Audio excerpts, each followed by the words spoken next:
Greetings and salutations, guys. I'm here with a review of Supergirl, the 2026 version. This, of course, is the second movie in the new rebooted DCU that is being overseen by Peter Safran and James Gunn, following the Superman movie last year. And unfortunately, it is the first misfire for the new DCU. Millie Alcock stars here as Kara Zor-El, aka Supergirl, in a story that's adapted from the miniseries Supergirl, Woman of Tomorrow. In this story, Supergirl has gone off into space basically to get drunk because she can find a planet with a red sun where that can affect her.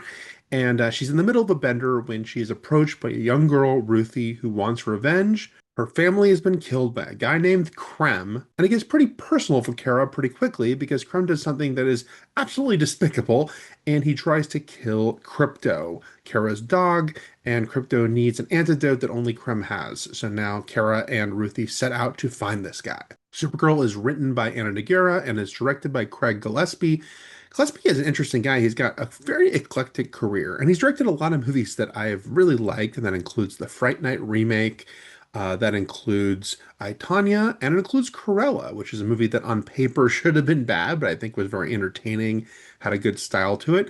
And he's never stuck to one genre. And so it's interesting that he's going to try a superhero slash sci-fi movie here, but it doesn't make for a good fit. There's something off about this movie as far as it just not clicking in. And I think that's most apparent in the action scenes, which never really come to life in the way that they are meant to, and the way you would hope they would. You watch them play out, and there is a sense of detachment there. It's like this is not an arena where Gillespie is maybe that even interested in doing, and it never really comes to life when it should at its most sort of bombastic.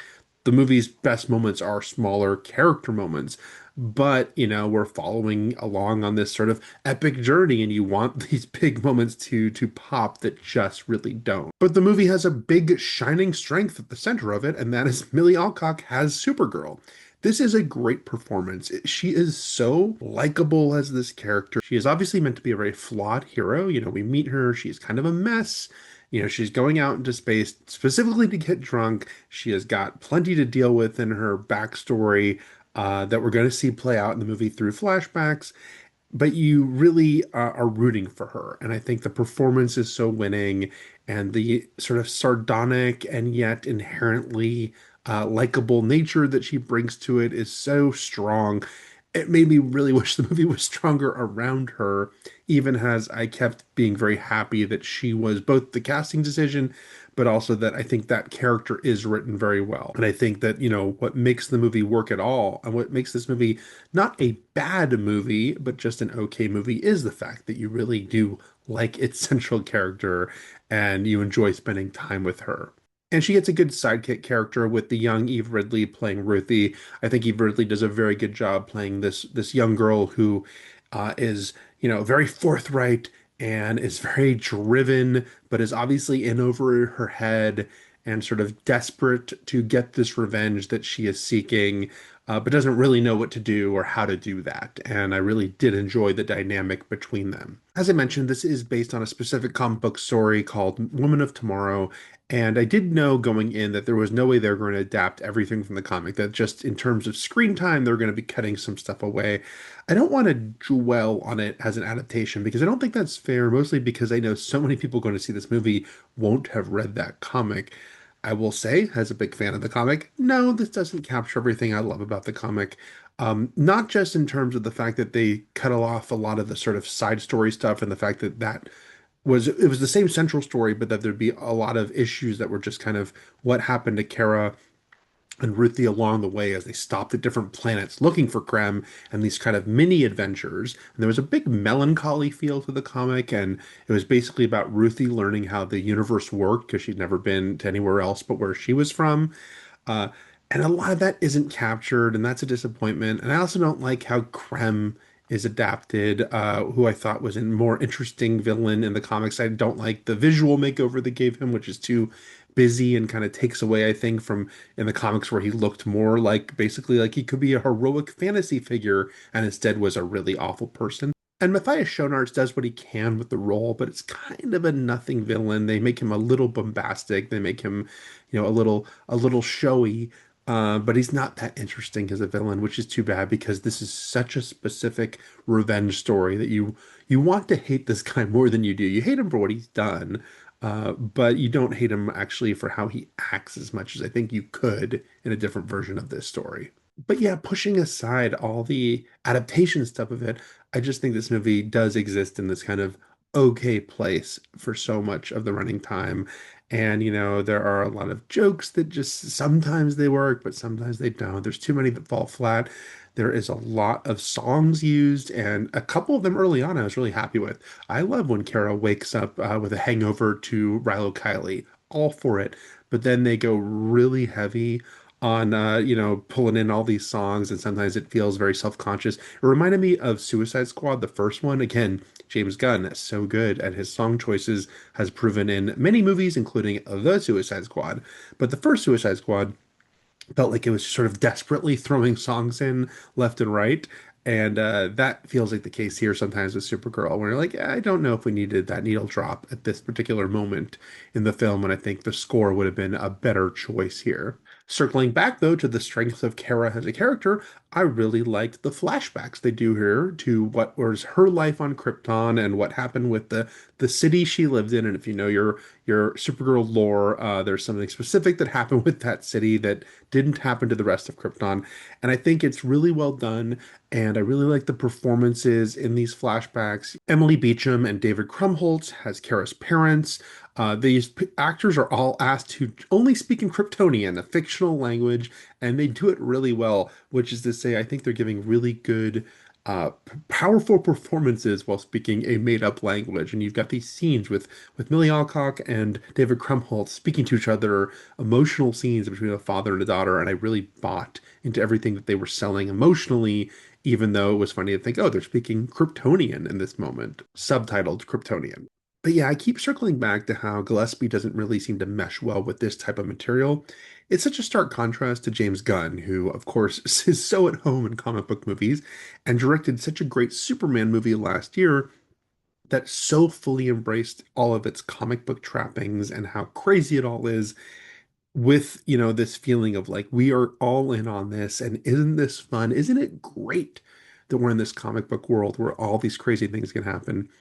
Whereas in Supergirl, it just feels like Gillespie, he's doing all this stuff and they're going planet to planet and they're dealing with all these alien creatures and crazy things are happening, but it doesn't feel like he is fully locked in. David Corn Sweat appears here a little bit, has Superman, mostly in flashbacks, some other scenes where he's trying to communicate with Kara. I think he's well used. I like that they don't go over the top with how much they use him. He is still very likable as this character, and he has a good rapport with Millie Alcock playing these cousins and the very, very different personalities they have. And I like that dynamic a lot. Look, I am excited that she's going to be in the next Superman movie because I want to see more of her. I want to see more of her as this character, and I think it'll be really fun to get to explore more of them maybe working alongside each other in a way this movie doesn't. We also get Jason Momoa here as Lobo, was not part of the comic book this is based on, put into this film. It's another aspect that's just okay. I really enjoy Jason Momoa. I know that this is a dream role for him. This is the DC character he always wanted to play before he played Aquaman. But Lobo in the movie feels kind of extraneous. He's not really important, They have, again, I think it's the action scenes again that are the undoing here because some of the scenes that are meant to show him as this full badass. You're just like, all right, that was okay. His best scene in the movie is a scene where Lobo and Ruthie are prisoners together and them talking to each other through the cells, and that's where you get more of his attitude and sort of how he approaches the world. And I liked him a lot in that scene, but a lot of the rest of the movie where he's in, and he's got a decent amount of screen time, I don't think he really takes off in the way I wished he did. People are, of course, going to bring up Guardians of the Galaxy watching Supergirl, and I understand why. Superhero movie set in space. Also, because she's been living on Earth, she's got Earth music. She's listening to headphones that are from Earth. So I get it. It's got the trappings of Guardians, but there's also some Star Wars there, just like there was in the Guardians movies, especially as she's going to like alien bars and encountering all these different, alien lowlives and bounty hunters and what have you. And it was funny that this movie came out so quickly after Masters of the Universe, another movie that had a lot of Star Wars feel to it. And I thought about how this summer we've had three movies that are trying to feel like Star Wars. The Mandalorian and Grogu, it's a Star Wars movie, but it's trying to evoke, the old school Star Wars feel, Masters of the Universe, and now Supergirl. And Masters is the one that I think accomplishes it the most. And I know, Masters isn't perfect. And some of the things that it does that aren't quite working match Supergirl as far as like some one-liners that don't land and whatnot. But it overall, it just has so much life to it. And the fact that Travis Knight, I think, does connect to that world so much and to that kind of movie that he's doing in a way that this one, yeah, does not come together in the same way. And so, yeah, I was just thinking watching that. I know Master of the Universe was not a hit. We'll see what happens with Supergirl, but I think Masters does, in a world where everyone is trying to sort of evoke a feeling of something from the past. And if you're trying for the Star Wars feeling this summer, Master of the Universe, that was the one, and not Supergirl, unfortunately. And again, the comic book is so good, and there really is so much potential there for a great version of this story. This wasn't it. It did introduce us to a great new main character for the DCU to use going forward. And I do look forward to that. But yeah, I do think, unfortunately, Supergirl is a movie. It's just kind of whatever. Like, there's not anything to hate here, but there's not a lot to, stick out to make a huge impact and to get you cheering in the way you want to cheer from a movie like this. So those are my thoughts on Supergirl, which will be in theaters everywhere this weekend. If you can like and subscribe, that would be wonderful. All right. Thanks a lot.